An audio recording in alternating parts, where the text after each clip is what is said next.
Suddenly, I felt a light impact on my chest, followed by a cold sensation.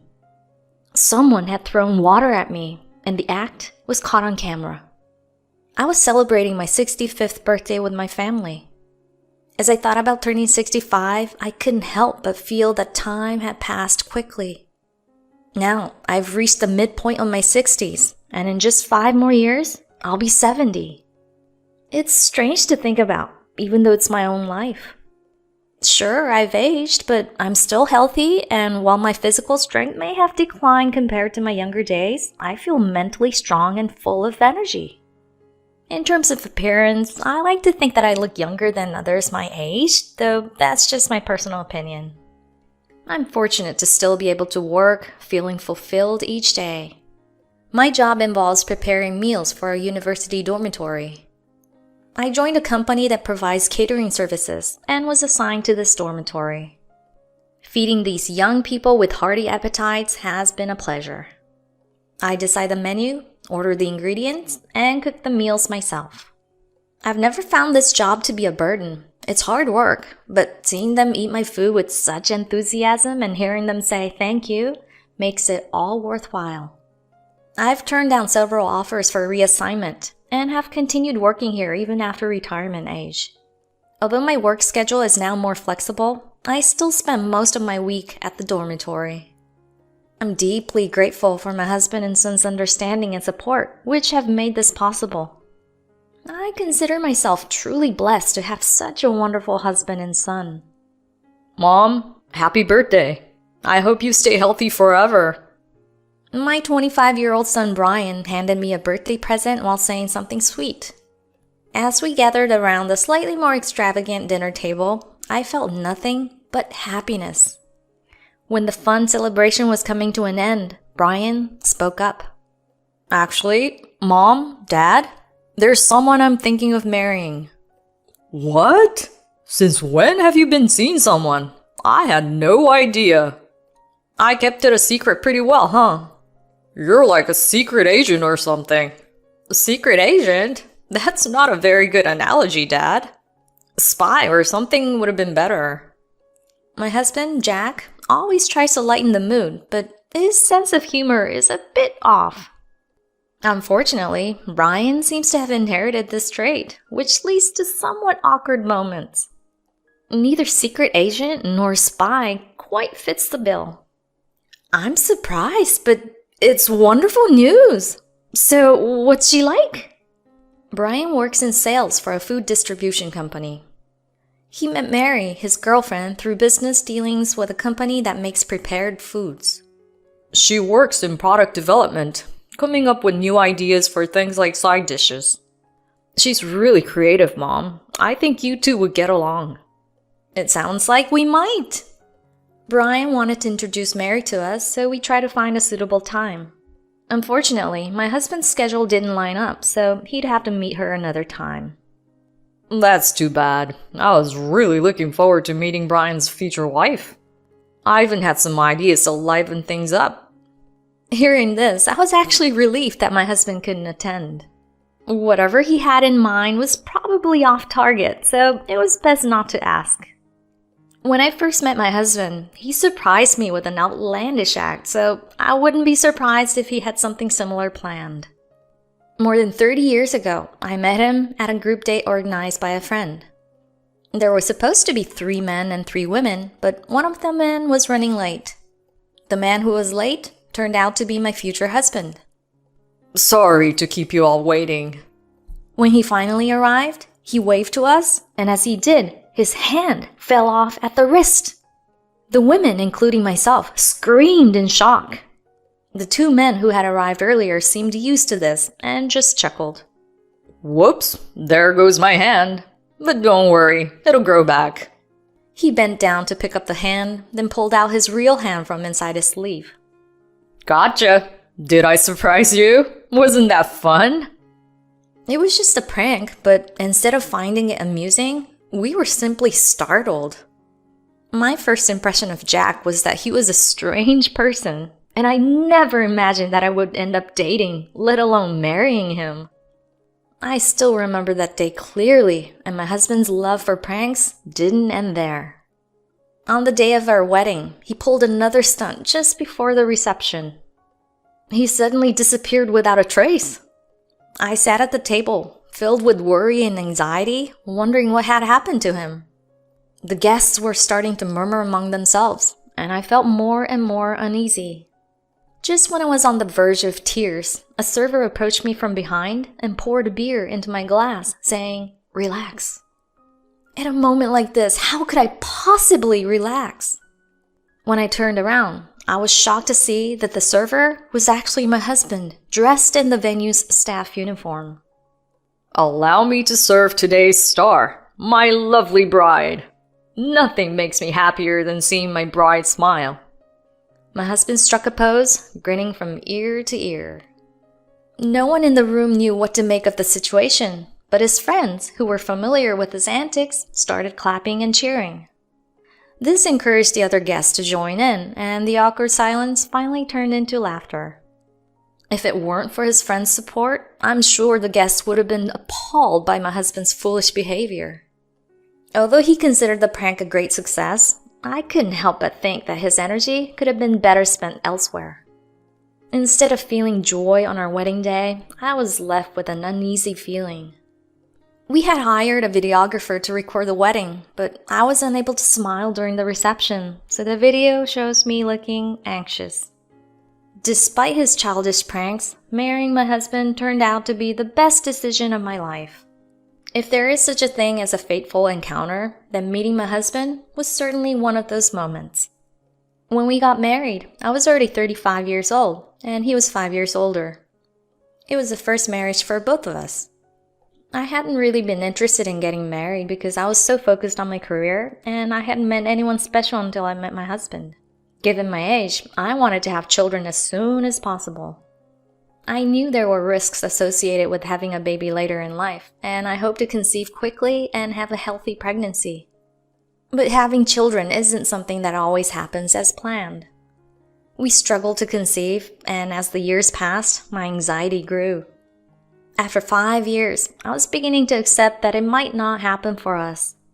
But then, just as I was preparing to give up, we were blessed with Brian. Both my husband and I were overjoyed, eagerly awaiting Brian's arrival. But even during Brian's birth, my husband couldn't resist pulling a prank. As Brian let out his first cry, my husband raised his arms in triumph, and his right hand suddenly fell to the floor. The nurse, caught off guard, stepped back in surprise. "Whoops, my hand was born too." My husband laughed, revealing that he had kept the fake hand from all those years ago. Despite his antics, Brian inherited his father's sense of humor and grew up to be a kind-hearted, if somewhat mischievous young man. Fortunately, my husband's pranks never caused serious harm or offended anyone, and Brian seemed to have inherited this trait as well. Now, Brian had found someone to marry, and at 25, he was much younger than we were when we got married. There would be no worries about a high-risk pregnancy for them, and the thought of becoming a grandmother made me realize how much time had passed. Brian showed me a photo of Mary, and she was a beautiful woman with a warm smile. I was looking forward to meeting her. On the day we were supposed to meet her, I was nervous as I waited for them to arrive. Since Brian had moved out for work, this was the first time he was coming home since my birthday celebration. "I'm home, Mom. This is Mary, my fiancée." Standing next to Brian was a woman even more beautiful in person than in the photo. "Hi, Rachel. Nice to meet you. I'm Mary." Her voice was clear and strong, and she seemed like a dependable young woman, a perfect match for my somewhat scattered-brained son. That was my first impression. "Please, come in." I invited them into the living room and served coffee and snacks as we chatted. I wondered what kind of person Mary was, just as she might be curious about me, her future mother-in-law. "You must have been surprised, huh? Our house is so small compared to yours, Mary." "It's clean and cozy, though. Bigger isn't always better." It must have been a shock, though, seeing how small our place is. We've lived here since we got married. It's so comfortable that we never wanted to leave. Our home is an apartment with 6 units, 3 on each floor, and we live in the middle unit on the second floor. Although the building is old, it's been well maintained with fresh paint, so it looks nice.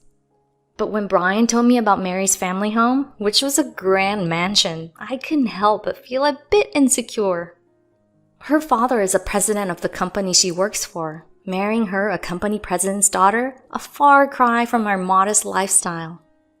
So, Mary, I hear your father runs a company. It's hard to believe someone like you would choose to marry an ordinary guy like Brian. In this day and age, that kind of thing doesn't matter. Brian is an excellent businessman and highly regarded at work. My father even hopes he'll play an important role in our company someday. I know your company. It's a growing business with a strong reputation for quality prepared foods.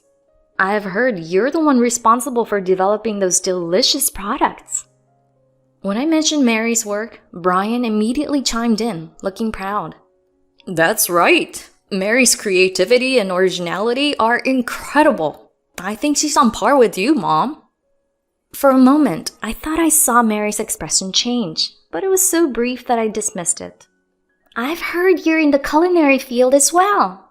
I'm sure learning from you would help expand our company's menu offerings. I was flattered by her compliment and ended up talking a bit too much about my work. But she listened attentively, never showing any sign of boredom. That is very educational. Where did you study these foundational skills? I didn't go to university. I went straight to culinary school after high school. I had considered going to university, but I was eager to start working in the culinary field, so I chose the more practical path of culinary school. I earned my certifications as a chef and a dietitian simultaneously upon graduation. Mary, you graduated from a prestigious university, didn't you? Brian graduated from a top university with honors too, you know. Brian was a smart student who graduated with excellent grades from a well-known university. It was impressive to see how he applied what he learned at university to his work and earned recognition for it. As we talked, Brian and Mary mentioned that they had started looking at wedding venues. Mary's parents are really busy, so they suggested that we hold the family introductions just before the wedding ceremony. Is that okay with you, Mom? I wasn't sure if doing it all on the same day would be a good idea, but I decided to trust their judgment. It would be difficult for my husband and me to take time off for a separate meeting, so this might be the best option. The conversation flowed easily, and before I knew it, the time had passed quickly. After seeing them off, I was excited to tell my husband about the day. I imagined him being eager to hear all about it and couldn't help but smile at the thought. Occasionally, I recalled Mary's slightly altered expressions during the conversation, but I didn't think much of it and soon forgot about it. However, 3 days later, Mary unexpectedly showed up at my workplace. Brian told me about your job, but I didn't expect you to work in a place like this. Her words, a place like this, took me aback, and I asked her why she had come. I'm here to see what kind of work you do. I wanted to see it for myself. Also, aren't you 65 years old? Why are you still working at that age? You must be really poor to have to keep working at your age, especially in such a small, shabby house. Mary, what's going on? I'm not working because I'm poor. I love what I do. It gives me a sense of purpose. Sure, say what you want. Your husband is still working too, right? Isn't he older than you? It's pathetic for 2 elderly people to have to work just to get by. The warmth and grace that Mary had shown us during our first meeting were gone, replaced by disdain and arrogance. And to think that someone like you, without a university degree, is going to be my mother-in-law? It's unbelievable. No wonder you're poor and stuck in a dead-end job. Wait a minute. There's a lot of misunderstanding here. Let's talk this through. There's nothing to discuss. Your job is just cooking for a bunch of students. It's pocket change at best, a bottom-tier job. I was stunned into silence by Mary's harsh words, unable to respond. Brian is moving on to a different world, a world where your dirty little life has no place. I want as little to do with you as possible." With that, Mary turned on her heel and left, leaving me standing there, dumbfounded. I couldn't bring myself to tell my husband or Brian what had happened. Both of them were so happy about the upcoming wedding, and I didn't want to spoil that. I figured she must be seriously mistaken about some things, but I hoped that we could clear the air if we just talked. Mom, are you free this Sunday? Mary's mom can't make it to the wedding dress fitting, so could you come with me instead? I have no idea about dresses. If I had a daughter, I would have loved to go dress shopping with her, so this invitation was appealing. Brian, are you sure Mary is okay with me coming? Of course, Mom. Why are you even asking? No reason. I'm free on Sunday, so I'll go with you. I decided that this would be a good opportunity to clear up any misunderstandings with Mary and repair our relationship. But on Sunday, my plan fell apart, sinking like a stone to the bottom of a deep pond. Brian was running late, so I met Mary alone in the bridal shop's dressing room. As soon as she saw me, she unleashed a barrage of harsh words. "Why did you come? I thought you'd take the hint and stay away. You're so thick-skinned." "Mary, let's talk." "There's nothing to talk about. You're just going to dirty this place up. You're a poor, lowly cook with no education. What do you even know about dresses?" She didn't even try to hide her disdain, speaking to me with outright contempt. "You should just go back to your filthy kitchen and scurry around like a rat." Before I could respond, Brian entered the room, looking surprised. Sorry I'm late. "Oh, Brian, your mother just remembered she has something to do and needs to leave. But don't worry, we'll pick out the dress together." What?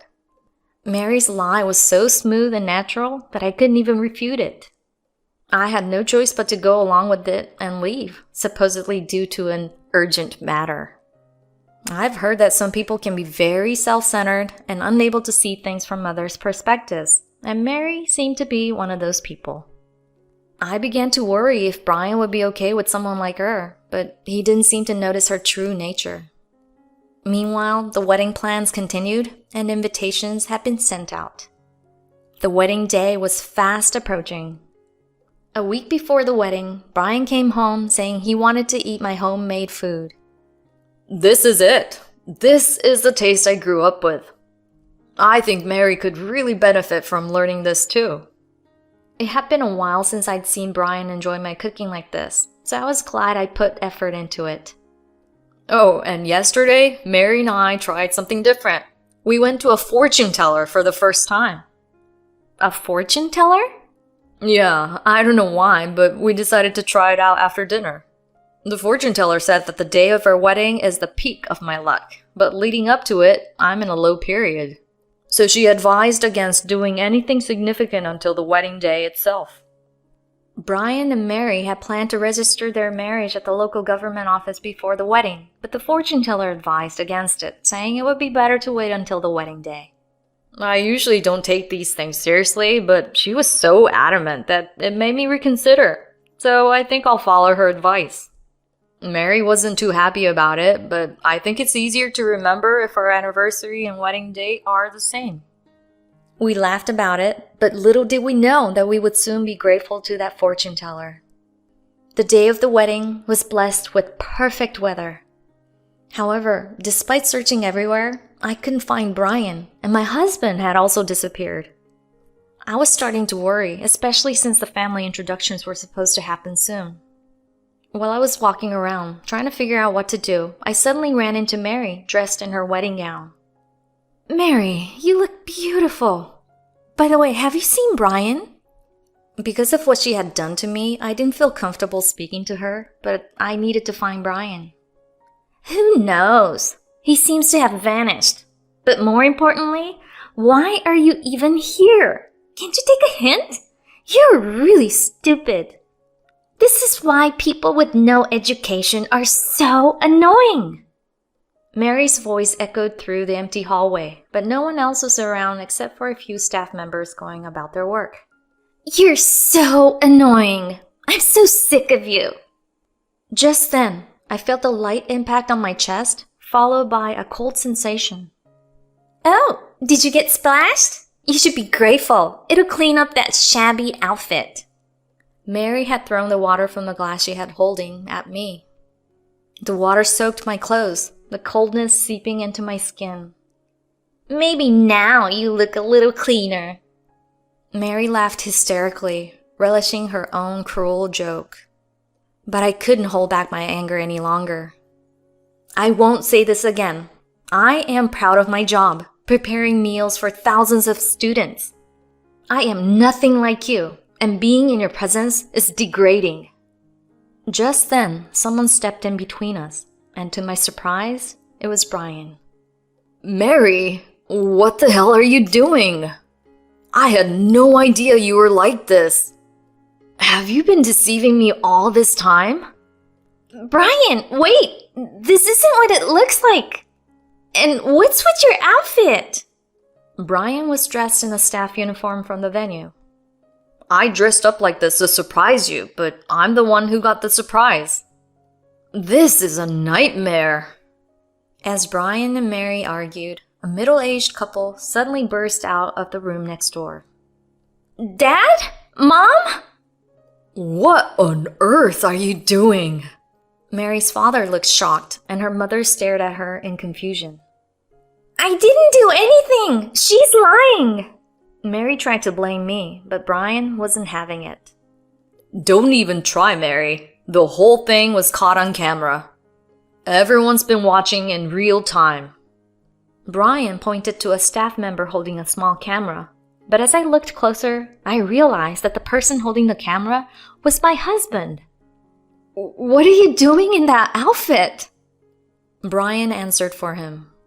We wanted to capture everything on film, especially the moments leading up to the family introductions. I got the idea from Dad's old story about pretending to be a server at your wedding. It turns out my husband had helped Brian pull off the plan. I'm so sorry for my daughter's behavior. Wait, did you say that Brian's mother is the woman I was just introduced to? Mary's father suddenly looked pale as he realized who I was. What's the big deal? Why does it matter if this woman is poor? Mary, do you even know who this woman is? She's not just anyone. She's a highly respected culinary expert. I can't believe you didn't know this. As her father explained, Mary's face turned white with shock. This can't be true! It's impossible! I am a well-known culinary expert with years of experience. I've published countless recipes with several cookbooks reaching bestseller status. Not knowing who my wife is in the culinary world, especially as someone in the food industry, is inexcusable. My husband Jack spoke harshly to Mary. It was he who first noticed my culinary skills when I was developing original menus that the students loved. Our story goes back to before we got married. My brother told me about you, and I was amazed by your cooking. It's so creative and, of course, absolutely delicious. I had to ask you if you would publish a cookbook with us. My husband, who was working as an editor for a publishing company, asked if I would consider publishing a cookbook. He was known as a sharp and talented editor in the industry, and I later found out that he had organized a group date as a way to meet me. At first, I declined, thinking my cooking wasn't good enough. But my husband's persistence paid off, and the cookbook became a huge success. That's how my career as a culinary expert began. While I was lost in these memories, I heard Mary's father scolding her, which snapped me back to reality. Remember when I told you we were planning a big collaboration with a famous culinary expert? Well, this woman is that expert. How could you not know? That can't be true! This has to be a mistake! Someone as ignorant and rude as you could never make good food. Oh, by the way, I'm Rachel's brother, and the one who introduced her to Brian. Mary and her parents froze in shock. That's right, Uncle. I completely agree. Brian nodded at his uncle, who was also the president of the company. If this is how someone in your company behaves, we'll have to reconsider our business dealings and investments. Please wait. If we lose your investment, our company won't survive. Our reputation hinges on this collaboration with Mary, so we can't afford to cancel it. Realizing that his company's survival was at stake due to Mary's actions, her father's face grew paler by the second. When I was in college, I was so grateful for the delicious meals my sister made for us. Everyone in the dorm felt the same way, and some even formed a fan club for her. If they found out what happened today, they wouldn't take it lightly. Mary and her parents stood there, horrified as my brother recounted the deep respect the students have for me. I was just doing my job, but the students were so appreciative that some even cried when they graduated and left the dorm. As my reputation grew as a culinary expert, former students started a fan club for me, which eventually grew into a sizable group. While everyone else was talking, I couldn't get a word in edgewise, but there was something I needed to say to Mary. You called our apartment shabby and assumed we were poor, but that apartment building is ours. The unit you visited is the one we moved into when we first got married, and we kept it the same out of sentiment. The other 5 units have been renovated and rented out. I couldn't stand the thought of our beloved home being looked down upon, so I needed to clear that up. Mary, I'm calling off the wedding. We clearly aren't compatible, and it's better we found out before it was too late. As soon as Brian said this, Mary broke down in tears. The wedding was called off, and the guests were served the food that had already been prepared.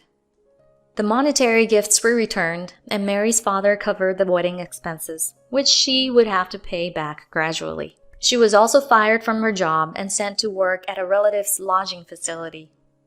Word of what happened at the wedding quickly spread, and even if Mary hadn't been fired, she likely would have resigned due to the cold reception she received from everyone around her.